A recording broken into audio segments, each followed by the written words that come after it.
کریم آقا مولا صلی اللہ تعالیٰ علیہ وسلم نے اتنی مرتبہ سنایا. پیارے آقا مولا صلی اللہ تعالیٰ علیہ وسلم نے فرمایا کہ پچھلی امتوں کا آدمی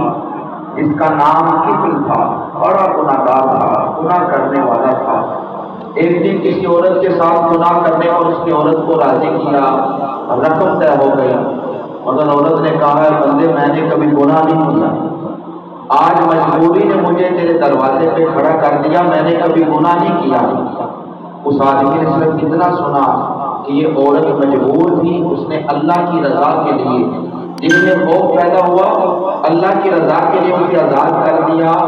جتنی رقم طے تھی اس کو دے دی. تو میں قربان جاؤں اپنے رب کی رحمت پر، میرے رب کا کرم اتنا کرم ہے، اس کی رحمت کیسے ڈھانٹے مارتی ہے. عدل کرے تھے پھٹ پھٹ کمن، کچیاں شانہ والے، فضل کرے تھے بخش جاون، میں ورگے مقالے. نبی اکرم صلی اللہ تعالیٰ علیہ وسلم نے فرمایا اس بندے نے سچی توبہ کی، گناہ سے باز آ گیا، رات کو ہی اس کی روح قبر سے منصرف سے پرواز کر گئی تو صبح اس کے دروازے پہ لکھا ہوا تھا فَأَصْبَحَ مَكْتُوبًا عَلَى بَابِهِ إِنَّ اللَّهَ قَدْ غَفَرَ لِلْكِفْلِ. اللہ تعالیٰ نے اس کے دروازے پر یہ لکھ دیا دنیا والوں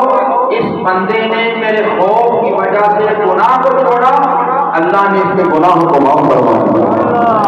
یار ہم لوگ کوئی سچی توبہ لے کر بھی کام کریں تو صحیح، ہم لوگ اپنے اس دل کو صاف کریں تو صحیح، ہم لوگ اپنا